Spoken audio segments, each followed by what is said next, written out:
하나님께서 오늘 우리에게 주시는 말씀 시편 73편 25절부터 28절까지 말씀입니다. 시편 73편 25절부터 28절까지 말씀입니다. 제가 봉독하겠습니다. 하늘에서는 주 외에 누가 내게 있으리요? 땅에서는 주밖에 내가 사모할 이 없나이다.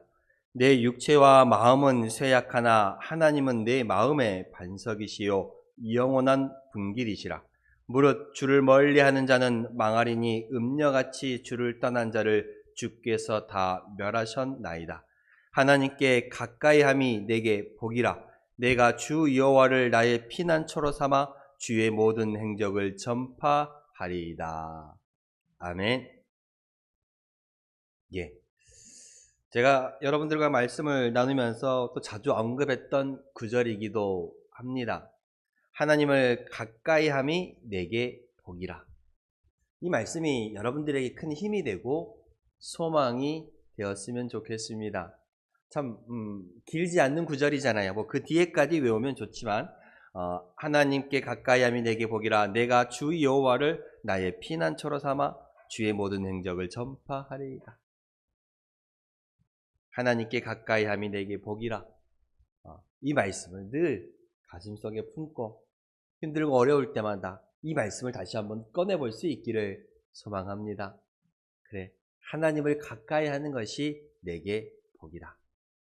여러분, 우리나라 사람들은 복을 많이 좋아합니다. 그죠? 복을 좋아해요. 그래서 이 복이라는 글자를 참 어디에나 많이 새겨놓고 다닙니다. 밥 먹는 숟가락에도 복 글자를 넣어서, 그죠? 새겨 다니시요. 여러분, 형통이라는 것은 무엇일까? 복이라는 것, 잘 된다라는 것. 이 복, 형통, 잘 되는 것, 그죠? 그것을 말하죠?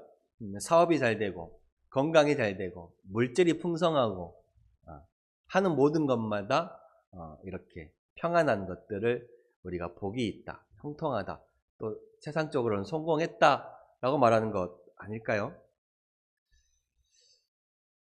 근데 이 복의 개념에 대해서 오늘 이 시편의 기자였던 아삽은 다르게 생각하고 있습니다. 이전에 가졌던 그도 가졌던 개념의 복은 우리와 똑같았습니다. 그렇죠?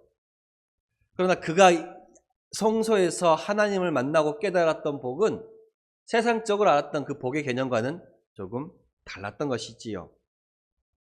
이전에 하나님의 축복이라고 생각했던 것은 쉽게 말하면 이 세상에서 잘되고 형통한 것, 평안한 것, 그것이 하나님의 축복이라고 생각했습니다.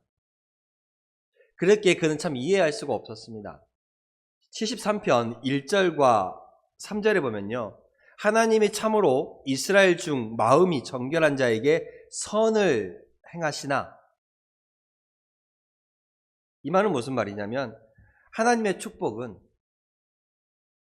정말로 하나님을 가까이 하고 하나님과 이렇게 붙어있는 그 사람들이 형통할 것이라고 생각했습니다.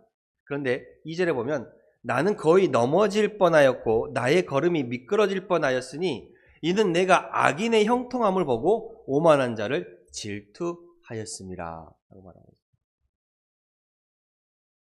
선한 사람이 복 받을 거라고 생각했어요. 그런데 오히려 악인들이 형통하는 거예요. 겸손한 사람이 잘 될 거라 생각했어요. 근데 오히려 오만한 자가 더 잘 되는 것 같아요. 오늘 이 아삽은 그러니까 세상적으로는 선한 자가 잘 되고 겸손한 자가 잘 될 거라 생각했는데 세상을 돌아보니 교만한 자, 오히려 오만한 자들이 악인들이 더 형통한 것 같단 말이에요. 자기가 생각했던 복의 개념과 다르니까 고민에 빠집니다.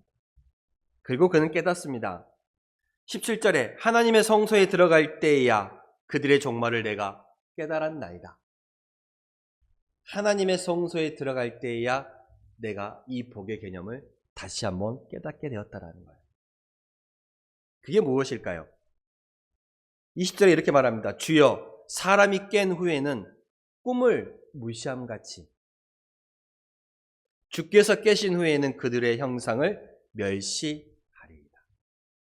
이 세상에 우리는 살아갑니다.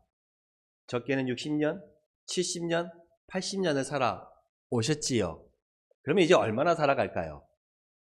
많이 남으면 40년, 적게 남으면 30년, 20년, 10년을 살아가시겠지요. 그리고 결국에는 하나님 앞에 서게 될 것입니다. 그때 이렇게 말합니다. 이 땅에서의 삶이 하나님 앞에 서게 되면 아무것도 아닙니다. 말하자면 사람이 잠을 깬 후에는 자면서 꾸었던 꿈을 내가 일어난 후에도 계속 그것을 신경 쓰고 살아가나요? 보통 대부분 다 잊어버리고 살아가지요.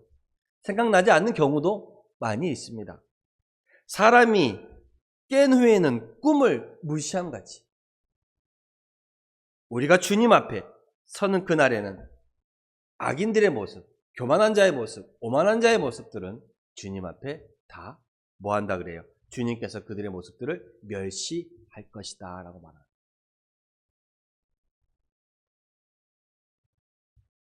결국에는 하나님을 가까이 하는 자가 승리하는구나 라는 것을 이 시인은 깨닫게 되었습니다. 참 축복이라는 것은, 하나님을 믿으면서 살아가는 참 복이라는 것은 세상적으로 형통하고 잘 되는 것에 있는 것이 아니었구나.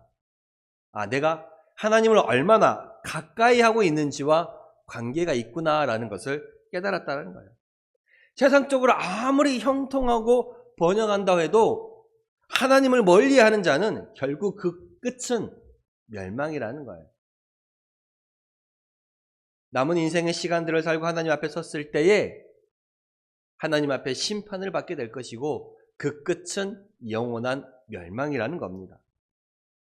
그러나 내가 세상적으로 조금 힘들고 공고한 삶을 살았다 할지라도 그 시간들 동안 내가 하나님을 가까이 하며 하나님과 함께 했다라면 결코 그 인생은, 그 영혼은 망하지 않는다라고 깨달았다는 거예요.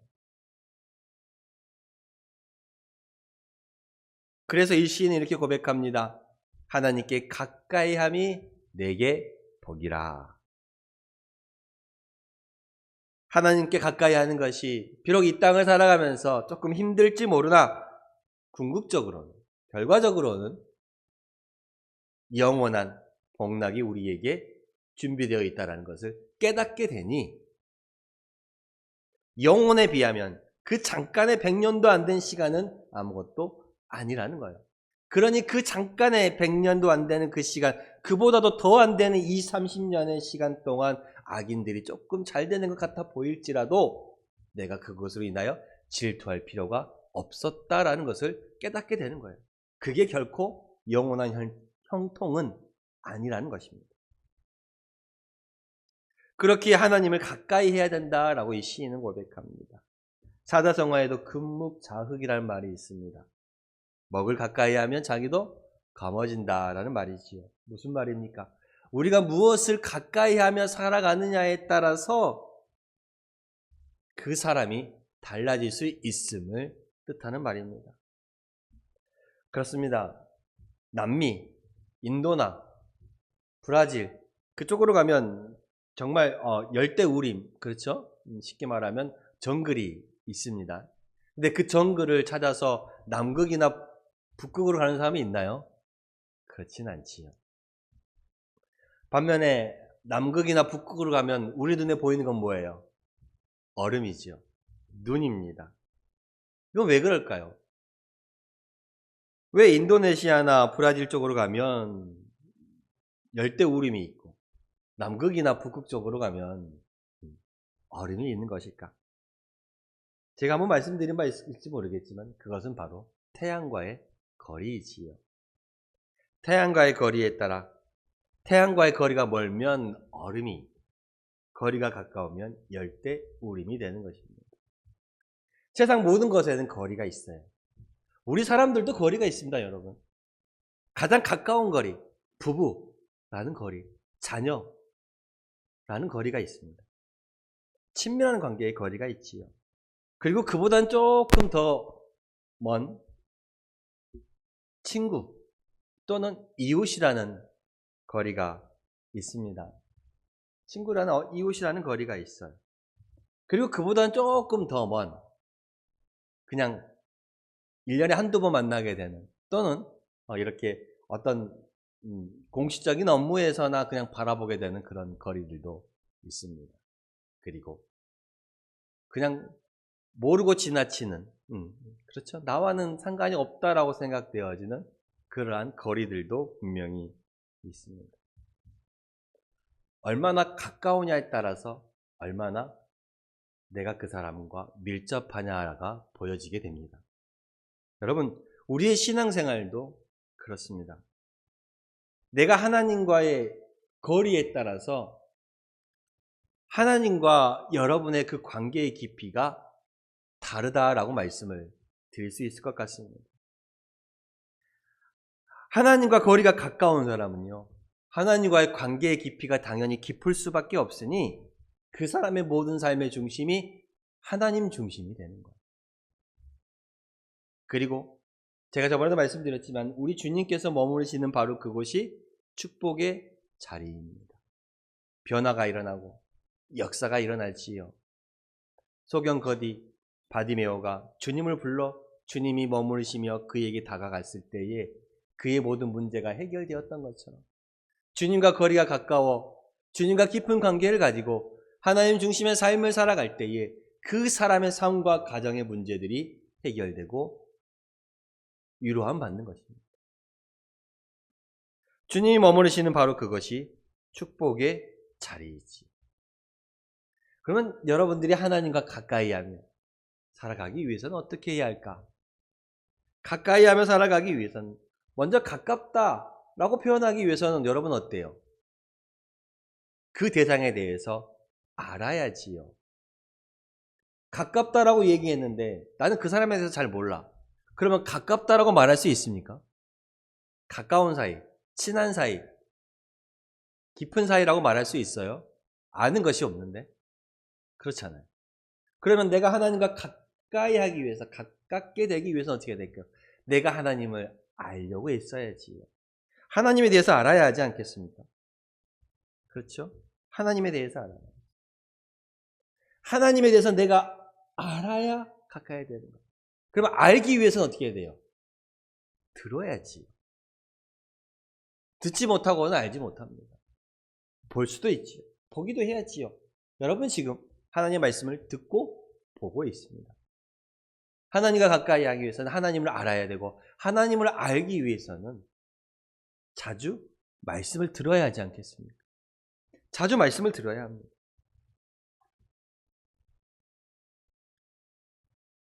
상대방을 잘 모르면 오해가 생기는 거예요. 상대방을 잘 모르면 오해가 됩니다. 왜 오해해요? 그 상대방을 잘 모르고 잘못 이해했다라는 말이 오해예요. 잘못 이해했단 말이 오해예요.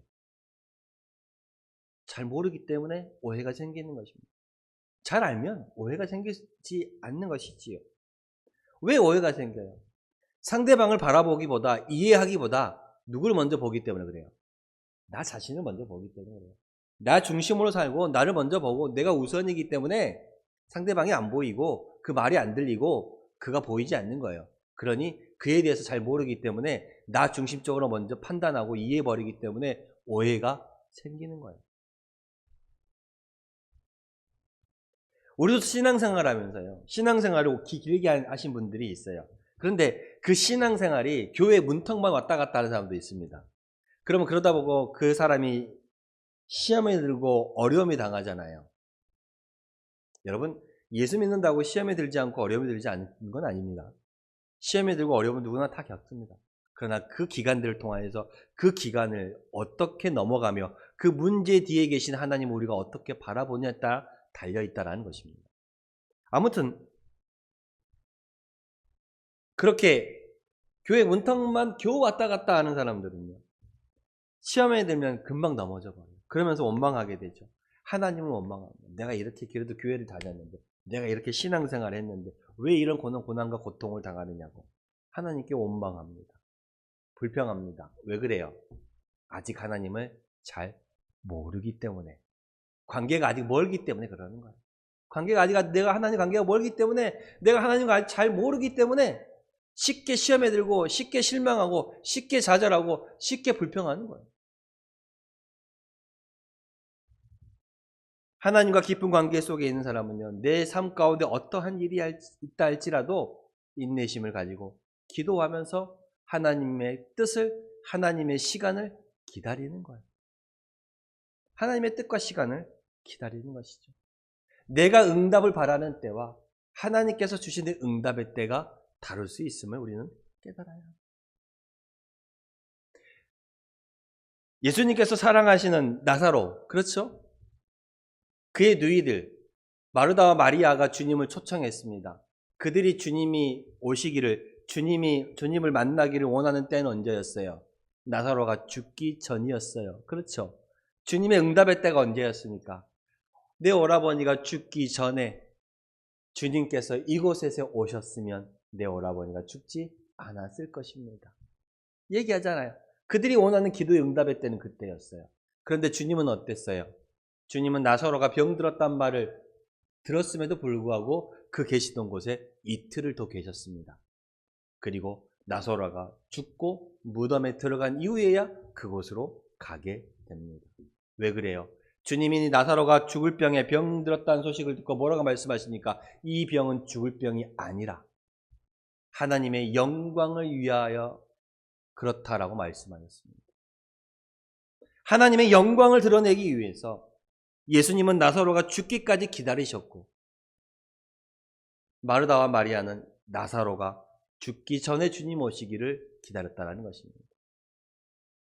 때때로 우리의 기도의 응답의 나의 때와 하나님의 때가 다를 수 있음을 깨달아야 합니다. 그걸 잘 알고 있는 사람은 우리 삶 가운데 어려움이 있다 할지라도, 지금 즉시 응답이 없다 할지라도 하나님이 그 좋은 때를 합력하여 선을 이루시는 그 때를 기다리고 계시는구나라고 인내하며 기다리고 기도하는 거예요. 그런데 하나님과 거리가 멀면 이걸 모르기 때문에, 하나님에 대해서 잘 알지 못하기 때문에 금방 오해하고 금방 좌절하고 금방 넘어지고 에이 별거 없네 하고 금방 등 돌아서 버리는 거예요. 그렇죠. 하나님을 가까이 하기 위해서는 여러분 어떻게 해야 돼요? 하나님에 대해서 알아야 합니다. 알기 위해서는 어떻게 해야 돼요? 들어야지요. 듣지 않고 어떻게 알 수 있겠어요? 그러니 예배에 빠지면 되겠어요? 안 되겠어요? 안 되지요. 자주 들어야 자주 아니까요. 또한 자주 듣는다는 건 뭐예요, 여러분? 자주 본다라는 거예요. 가깝다라는 것은 자주 보기 때문에 가까운 거예요. 안 그래요? 우리말에도 있죠. 먼 친척보다 가까운 이웃이 낫다. 왜 가까운 이웃이 나아요? 왜? 자주 보니까 그렇습니다. 여러분 옆집에 있는 그 가까운 이웃 만나면서 우리가 내 특별히 누구를 만나러 간다라고 얘기한 사람이 있어요? 없잖아요. 그냥 가요. 그냥 갑니다. 도시는 찾아가기 전에 전화를 무조건 해야 합니다. 그죠? 왜냐면 문이 항상 다 잠겨 있고 있을 수 없을지도 모르니까요. 그럼에도 불구하고 시골은 아직까지는 요즘은 이제 대문은 다 있지만 그래도 문은 안 잠가 놓잖아요. 그냥 찾아갑니다. 찾아가요, 그죠?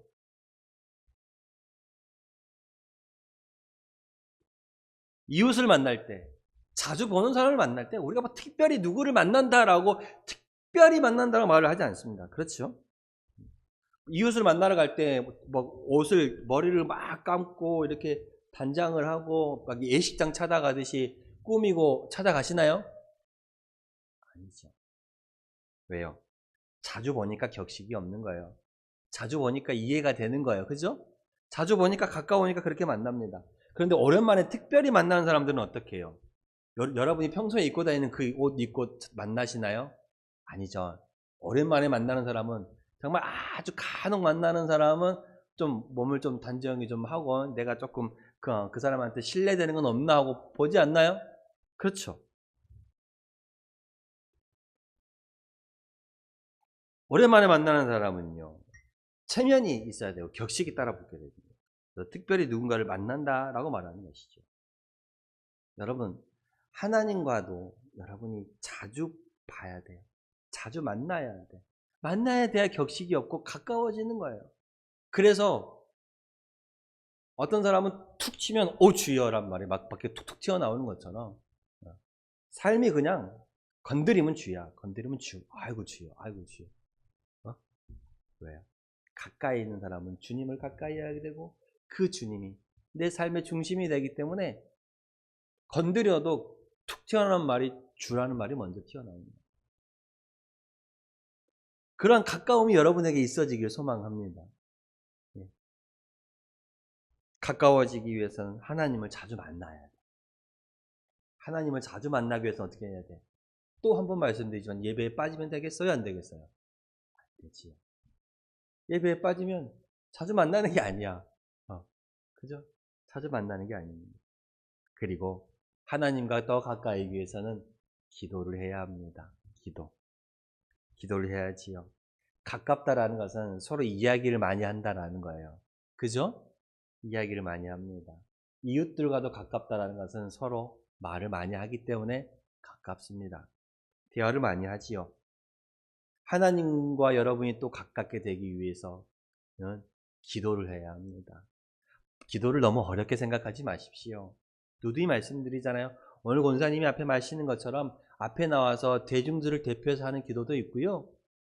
어떤 형식과 어떠한 이러한 체면을 갖추어서 하는 기도도 있지만 제가 말씀드리잖아요. 설거지하면서 드리는 기도도 있고요. 화장실에 앉아있으면서 드리는 기도도 있고 밭에 잡초 매면서 드리는 기도도 있습니다. 그러니 깊이 대화하는 거예요. 마치 내 옆에 계시는 것처럼 항상 내 옆에 따라다니시는 것처럼 친구하고 이야기하는 것처럼 남편에게 이야기하는 것처럼 자녀에게 이야기하는 것처럼 그렇게 계속 대화하고 기도하는 것입니다. 마르틴 루터는 말합니다. 내가 하루라도 기도를 하지 않으면 그날은 사탄이 이기는 날이라고 생각했습니다. 그래서 아무리 바빠도 그 기도하는 시간만큼은 빼앗기지 않았다고 합니다. 내가 기도를 하지 않으면 그날은 사탄이 이긴다라고 생각했기 때문에. 그리고 우리의 삶 속에 어떨 때도 실수가 많나요? 느긋할 때 실수가 더 많나요? 바쁠 때 실수가 더 많나요? 솔직히 바쁠 때 더 빼먹는 게 많잖아요. 그렇죠. 어디 나갈 때도 급하게 나갈 때 안 가지고 나가는 게 많습니다. 그러니 바쁠수록 더 뭐 해야겠어요? 기도해야지요. 넘어지지 않기 위해서, 실수하지 않기 위해서 하나님과 가까워지기에 더 기도할 수 있는 여러분이 되시기를 바랍니다.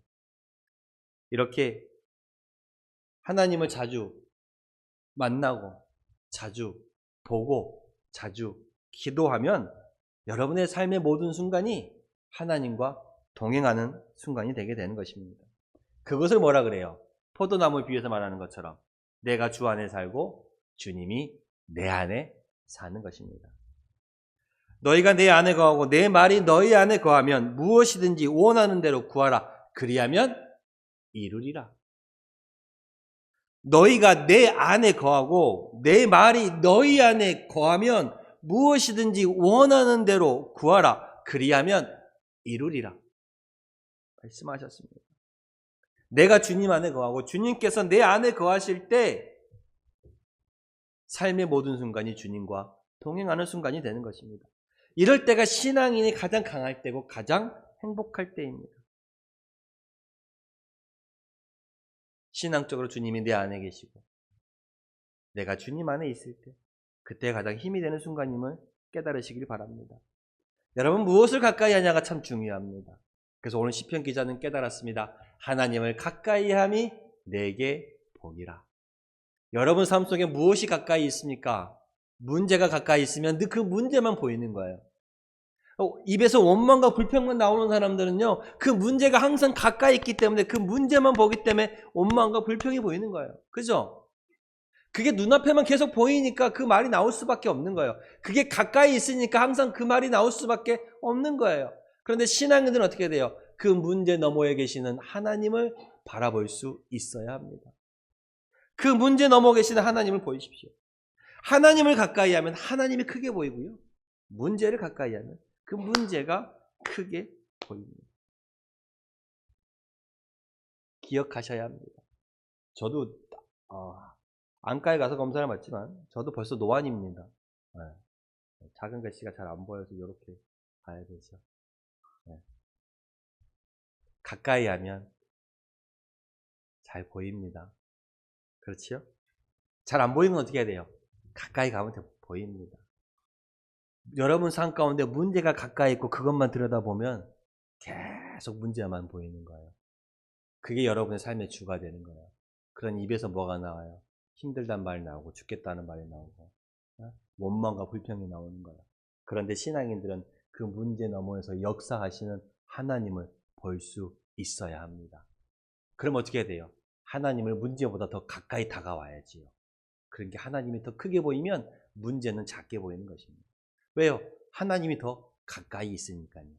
그러한 삶으로 오늘 이 시편에 이 기자가 말했던 것처럼 이 말씀을 여러분 가슴 속에 늘 품고 살아가십시오. 힘들 때마다 이 말씀을 꺼내보시길 바랍니다. 하나님을 가까이함이 내게 복이라.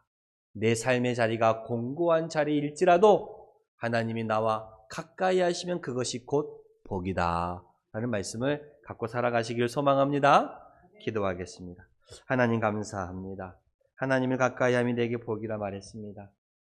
이 시편의 기자는 지금까지의 형통이 세상에서 잘 되는 것이라고 생각했지만 다시금 깨달았습니다. 이게 아니구나. 하나님을 가까이 하는 것이 형통이구나.